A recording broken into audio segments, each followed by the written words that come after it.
भक्तों, आप सभी को माघ मास शुक्ल पक्ष जया एकादशी एवं की ढेरों शुभकामनाएं एवं बधाइयां।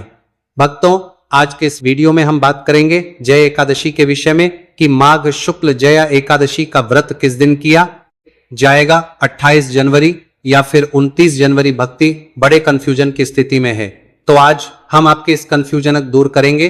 इसी के साथ जानेंगे कि एकादशी व्रत को कैसे करना चाहिए, इस तिथि की महिमा क्या है, क्या भगवान श्री कृष्ण इसके विषय में कहते हैं, इस व्रत को पूर्ण कैसे करना चाहिए अर्थात पारण कैसे करना चाहिए, इस व्रत के क्या है, पूजन कैसे करना है, कब इसको पूर्ण करना चाहिए और दशमी तिथि अर्थात व्रत के एक दिन पूर्व के नियम जो हैं वह कब से आरंभ होंगे और क्या नियम होंगे, इस दिन क्या खाना चाहिए क्या नहीं करना चाहिए, वह कौन से कर्म है जो इस दिन भूल के भी नहीं किए जाने चाहिए अन्यथा पाप उत्पन्न होता है। इस प्रकार से संपूर्ण जानकारी आने वाली माघ शुक्ल जया एकादशी के विषय में आपको प्रदान की जाएगी। आपसे है कि वीडियो यदि थोड़ा सा भी उपयोगी लगे तो कृपया एक बार लाइक अवश्य कर दीजिएगा और जो कोई भक्ति चैनल पर पहली बार आए हैं तो चैनल को सब्सक्राइब जरूर कीजिएगा ताकि आने वाली नई वीडियो के साथ करता है नोटिफिकेशन आपको आसानी से प्राप्त होते रहे। परमात्मा वासुदेव की कृपा प्राप्त करने के लिए अपने व्रत की सफलता के लिए कमेंट बॉक्स में अवश्य लिखिएगा जय श्री हरि या ओम नमो भगवते वासुदेवाय। जय श्री हरि वास। इस चैनल पर हम आपको जो भी तीज त्योहार एकादशी व्रत की जानकारी होती है वह 100% ज्योतिष और पंचांग के आधार पर आपको बताते हैं।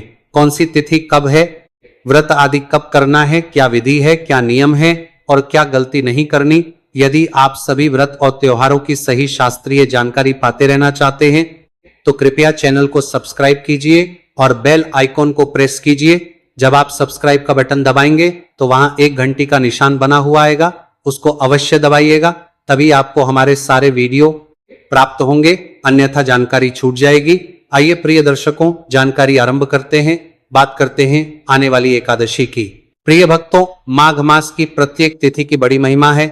माघ मास में बसंत पंचमी आती है, माघ मास में शुक्ल तृतीया की बड़ी महिमा है, माघ शुक्ल पंचमी की बड़ी महिमा है और माघ शुक्ल अष्टमी जिस दिन दुर्गाष्टमी होती है नवरात्रों की गुप्त नवरात्रि की, उसकी बड़ी महिमा है।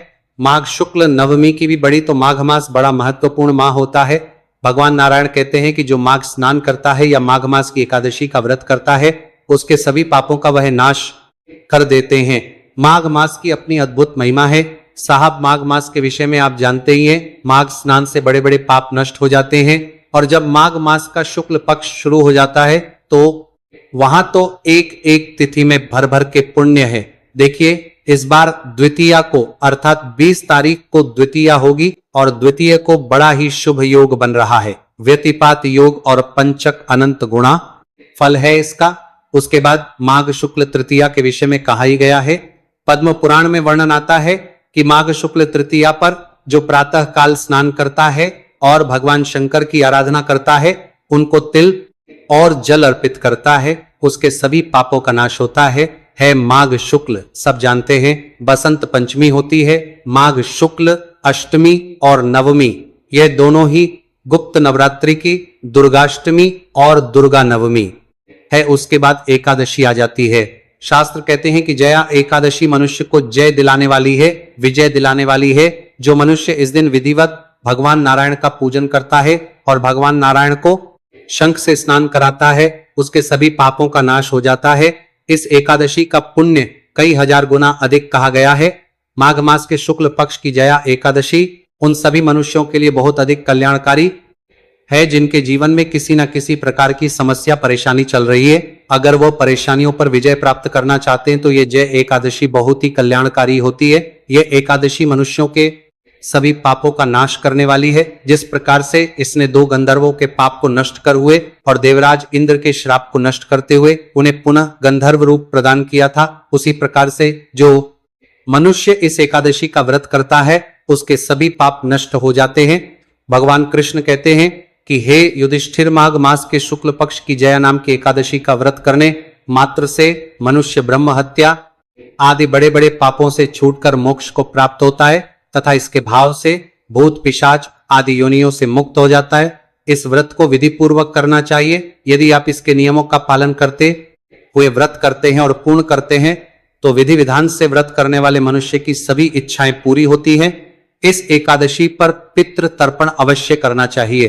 पितृ तर्पण यूं तो प्रत्येक एकादशी पर बड़ा महत्वपूर्ण है, लेकिन माघ मास में तिलयुक्त जल से तर्पण, और वह भी एकादशी पर, आपके पितरों अधिक तृप्ति प्रदान करता है। तो इसके विषय में भी आगे बताऊंगा कि कैसे आपको यह तर्पण करना चाहिए। भगवान कृष्ण कहते हैं कि इस एकादशी के पुण्य प्रभाव से माल्यवान तथा गंधर्व कन्या पुष्पवती दोनों का उद्धार हुआ था। जब देवराज इंद्र ने उन्हें श्राप देकर पिशाच योनि में भेज दिया था तो अनेकों वर्षों तक इन दुखों को भोगते हुए एक बार में उनसे इस जया एकादशी का व्रत हो गया और अनजाने में ही उनसे रात्रि का जागरण भी हो गया। इसके पुण्य प्रभाव से जैसे ही अगले दिन द्वादशी का सूर्य उदय हुआ, इन दोनों का वह जो श्राप देवराज इंद्र के द्वारा दिया गया था नष्ट हो गया और इन्होंने पुनः अपने गंधर्व रूप को प्राप्त किया। इस प्रकार से यह एकादशी मनुष्य के बड़े बड़े पापों का नाश कर देती है। जब अनजान किए गए व्रत से यह लाभ है तो जो संकल्पित होकर व्रत करेगा, पूजन करेगा, उसके पुण्य की महिमा का वर्णन करना तो किसी के लिए संभव ही नहीं।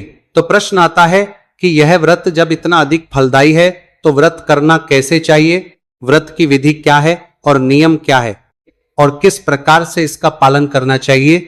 प्रिय दर्शकों, शास्त्र कहते हैं कि इस एकादशी के एक दिन पूर्व आपको अपने व्रत के नियमों को धारण कर लेना चाहिए, जो कि दशमी तिथि के नियम कहे गए हैं। इन नियमों के अनुसार मनुष्य को दशमी तिथि को ही व्रत के एक दिन पूर्व ही मांस मदिरा का सेवन बंद कर देना चाहिए। बहुत से ऐसे लोग होते हैं जो एकादशी का व्रत करते हैं परंतु अपने जीवन में मांस मदिरा का सेवन भी करते हैं। तो ऐसे लोगों को एक दिन पूर्व ही इसका त्याग करना चाहिए। ऐसा नहीं कि आज खाएं और कल छोड़े। व्रत के एक दिन पूर्व लहसुन, प्याज आदि का प्रयोग विवर्जित कहा गया है। कहते हैं कि जो मनुष्य एकादशी का व्रत कर रहा है उसे ब्रह्मचर्य धारण कर लेना चाहिए, क्योंकि एकादशी के दिन बाल धोना मना होता है। एकादशी के दिन बाल नहीं धोए जाते, क्योंकि शास्त्रों में साफ साफ लिखा हुआ है कि एकादशी पर बाल नहीं धोने चाहिए। क्यों नहीं धोने चाहिए, इसका भी वर्णन किया था। एकादशी और द्वादशी दोनों ही तिथियां महिलाओं के बाल के लिए वर्जित कही गई हैं, इसलिए दशमी तिथि को बाल धो के आपने ब्रह्मचर्य धारण कर लेना चाहिए। ब्रह्मचर्य जो है एक अनिवार्य नियम है, एकादशी के व्रत इसका पालन करना ही चाहिए। दशमी तिथि को ब्रह्मचर्य धारण करेंगे और पारण तक आपको ब्रह्मचर्य का पालन करना है। तन की शुद्धि का पालन करना है और मन की शुद्धि का पालन करना है। दशमी तिथि से ही शहद का प्रयोग वर्जित कहा गया है।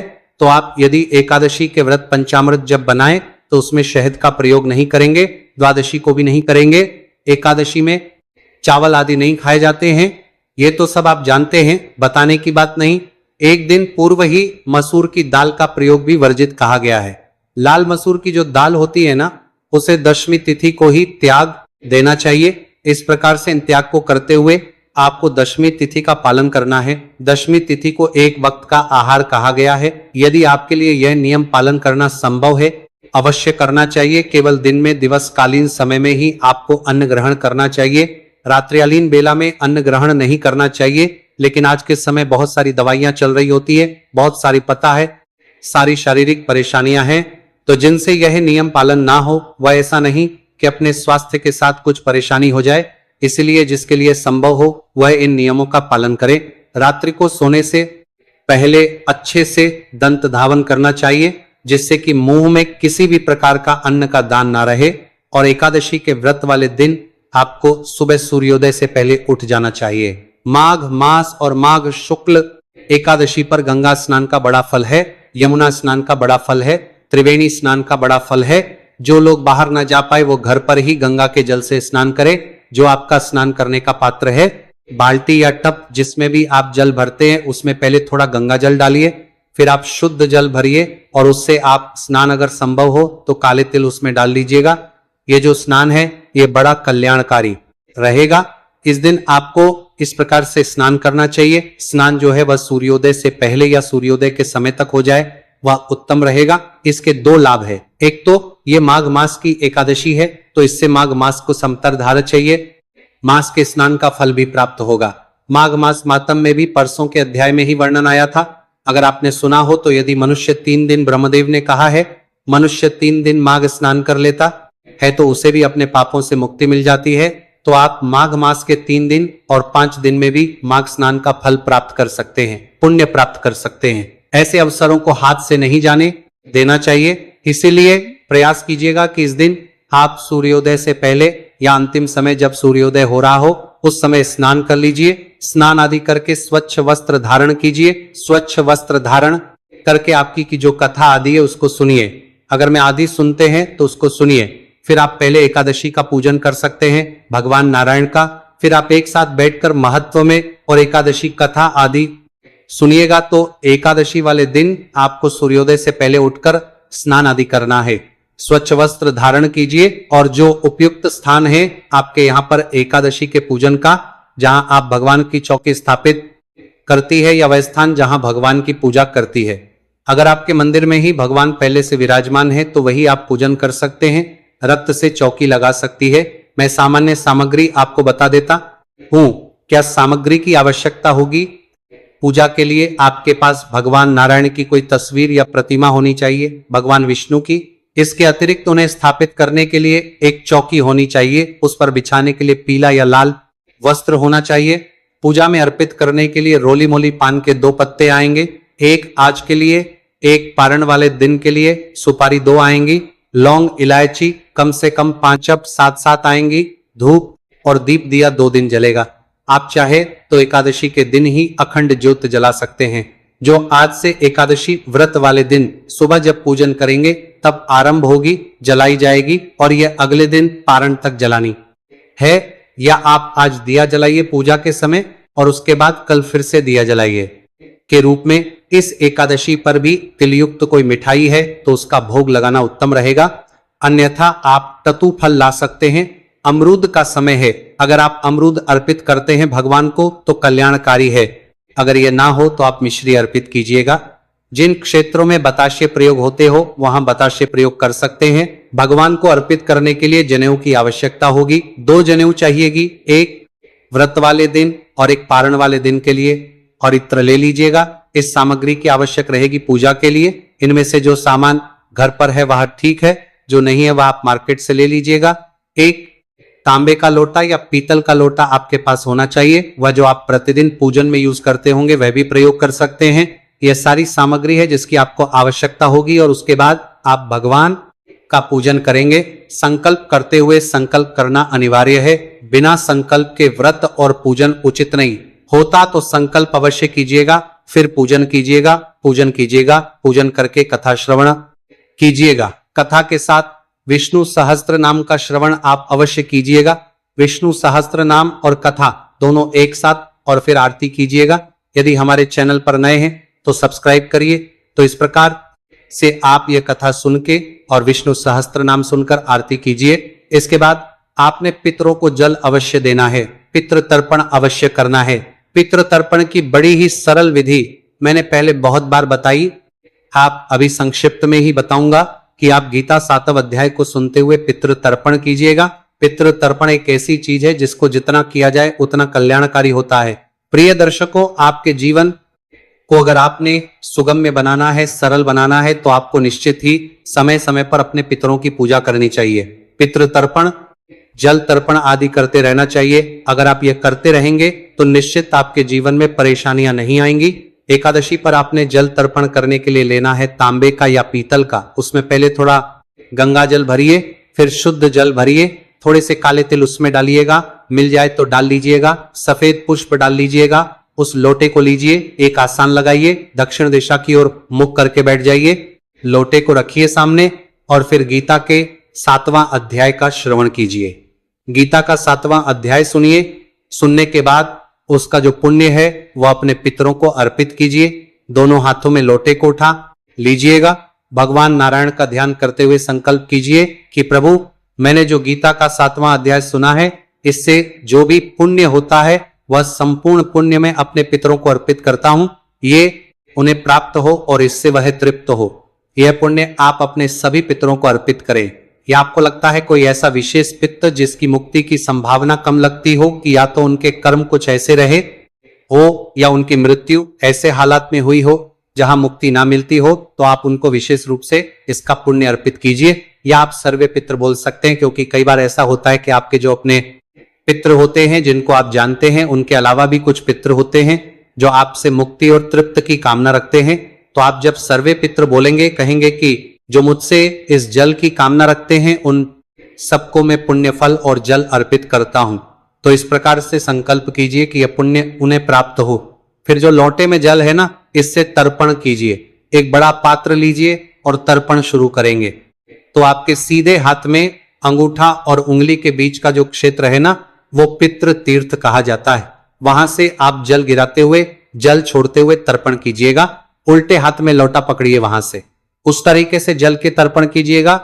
क्षेत्र से जल आप दूसरे पात्र में अर्पित कीजिए। दक्षिण की ओर धार जानी चाहिए, दक्षिण की ओर आपका मुख होना चाहिए और मंत्र बोलेंगे, ओम सर्व पितृ देवताभ्यो नमः स्वाहा। इस मंत्र के साथ यह सभी पितरों का ध्यान करते जाइएगा।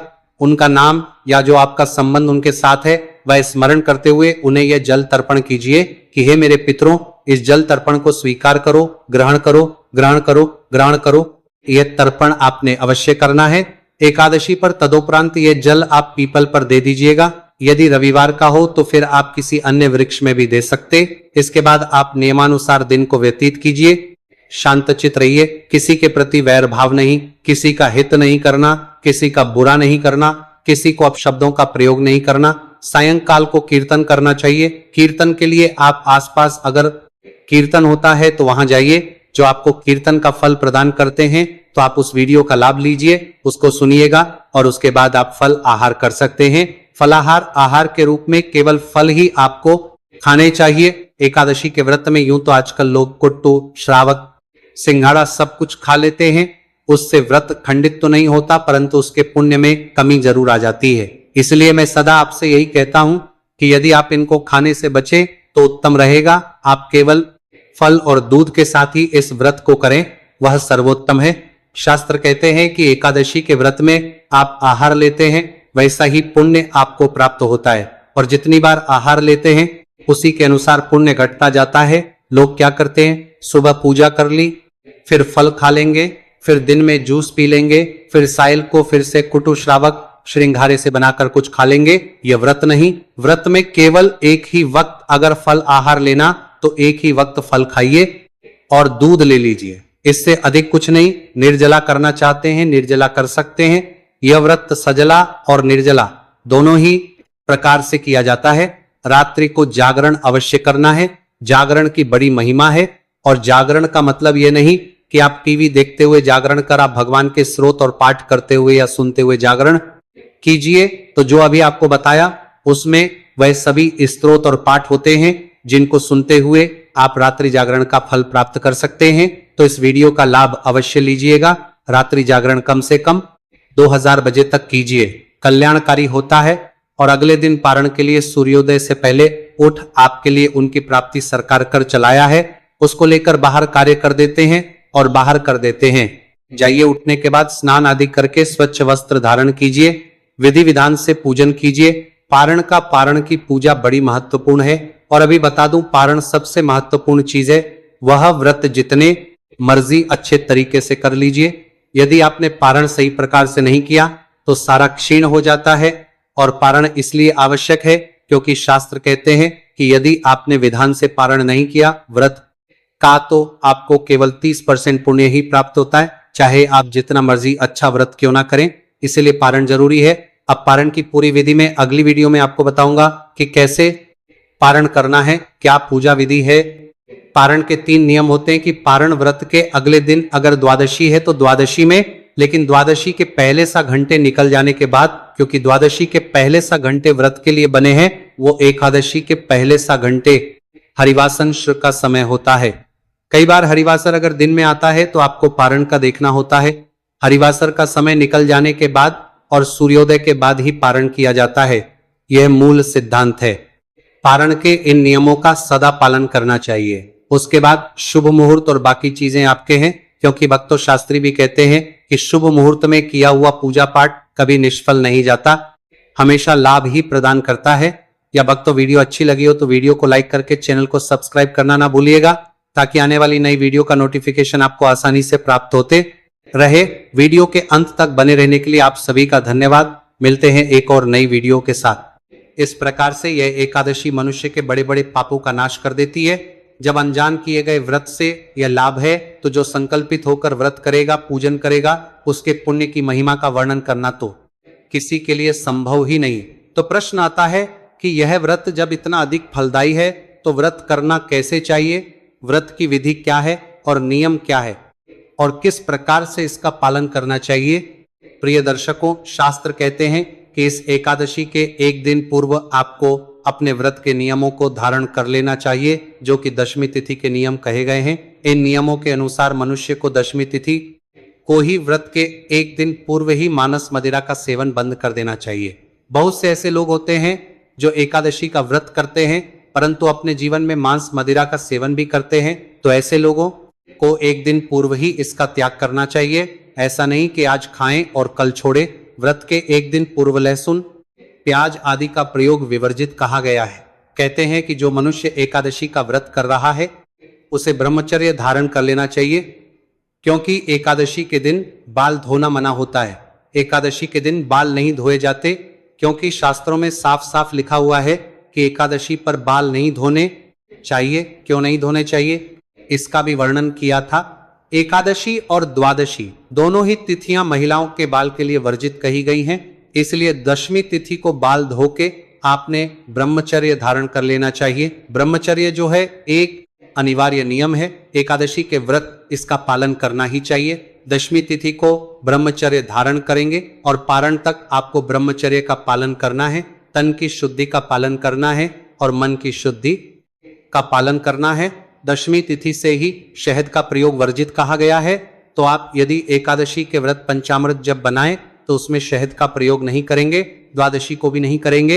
एकादशी में चावल आदि नहीं खाए जाते हैं, ये तो सब आप जानते हैं, बताने की बात नहीं। एक दिन पूर्व ही मसूर की दाल का प्रयोग भी वर्जित कहा गया है। लाल मसूर की जो दाल होती है ना, उसे दशमी तिथि को ही त्याग देना चाहिए। इस प्रकार से इन त्याग को करते हुए आपको दशमी तिथि का पालन करना है। दशमी तिथि को एक वक्त का आहार कहा गया है। यदि आपके लिए यह नियम पालन करना संभव है, अवश्य करना चाहिए। केवल दिन में दिवसकालीन समय में ही आपको अन्न ग्रहण करना चाहिए। रात्रिकालीन बेला में अन्न ग्रहण नहीं करना चाहिए। लेकिन आज के समय बहुत सारी दवाइयां चल रही होती है, बहुत सारी पता है, सारी शारीरिक परेशानियां हैं, तो जिनसे यह नियम पालन ना हो वह ऐसा नहीं कि अपने स्वास्थ्य के साथ कुछ परेशानी हो जाए। इसलिए जिसके लिए संभव हो वह इन नियमों का पालन करे। रात्रि को सोने से पहले अच्छे से दंत धावन करना चाहिए, जिससे कि मुंह में किसी भी प्रकार का अन्न का दान ना रहे। और एकादशी के व्रत वाले दिन आपको सुबह सूर्योदय से पहले उठ जाना चाहिए। माघ मास और माघ शुक्ल एकादशी पर गंगा स्नान का बड़ा फल है, यमुना स्नान का बड़ा फल है, त्रिवेणी स्नान का बड़ा फल है। जो लोग बाहर ना जा पाए वो घर पर ही गंगा के जल से स्नान करें। जो आपका स्नान करने का पात्र है, बाल्टी या टब जिसमें भी आप जल भरते हैं, उसमें पहले थोड़ा गंगा जल डालिए, फिर आप शुद्ध जल भरिए और उससे आप स्नान अगर संभव हो तो काले तिल उसमें डाल लीजिएगा। ये जो स्नान है ये बड़ा कल्याणकारी रहेगा। इस दिन आपको इस प्रकार से स्नान करना चाहिए। स्नान जो है वह सूर्योदय से पहले या सूर्योदय के समय तक हो जाए, वह उत्तम रहेगा। इसके दो लाभ है। एक तो ये माघ मास की एकादशी है, तो इससे माघ मास को समतर धारा चाहिए, मास के स्नान का फल भी प्राप्त होगा। माघ मास मातम में भी परसों के अध्याय में ही वर्णन आया था। अगर आपने सुना हो तो यदि मनुष्य 3 दिन, ब्रह्मदेव ने कहा है, मनुष्य 3 दिन माघ स्नान कर लेता है तो उसे भी अपने पापों से मुक्ति मिल जाती है। तो आप माघ मास के 3 दिन और 5 दिन में भी माघ स्नान का फल प्राप्त कर सकते हैं, पुण्य प्राप्त कर सकते हैं। ऐसे अवसरों को हाथ से नहीं जाने देना चाहिए। इसीलिए प्रयास कीजिएगा कि इस दिन आप सूर्योदय से पहले या अंतिम समय जब सूर्योदय हो रहा हो उस समय स्नान कर लीजिए। स्नान आदि करके स्वच्छ वस्त्र धारण कीजिए। स्वच्छ वस्त्र धारण करके आपकी की जो कथा आदि है उसको सुनिए। अगर मैं आदि सुनते हैं तो उसको सुनिए। फिर आप पहले एकादशी का पूजन कर सकते हैं, भगवान नारायण का। फिर आप एक साथ बैठकर महत्व में और एकादशी कथा आदि सुनिएगा। तो एकादशी वाले दिन आपको सूर्योदय से पहले उठकर स्नान आदि करना है। स्वच्छ वस्त्र धारण कीजिए और जो उपयुक्त स्थान है आपके यहाँ पर एकादशी के पूजन का, जहां आप भगवान की चौकी स्थापित करती है या वह स्थान जहां भगवान की पूजा करती है। अगर आपके मंदिर में ही भगवान पहले से विराजमान है तो वही आप पूजन कर सकते हैं। रक्त से चौकी लगा सकती है। मैं सामान्य सामग्री आपको बता देता हूं। क्या सामग्री की आवश्यकता होगी? पूजा के लिए आपके पास भगवान नारायण की कोई तस्वीर या प्रतिमा होनी चाहिए, भगवान विष्णु की। इसके अतिरिक्त उन्हें स्थापित करने के लिए एक चौकी होनी चाहिए। उस पर बिछाने के लिए पीला या लाल वस्त्र होना चाहिए। पूजा में अर्पित करने के लिए रोली मोली पान के 2 पत्ते आएंगे, एक आज के लिए, एक पारण वाले दिन के लिए सुपारी 2 आएंगी, लौंग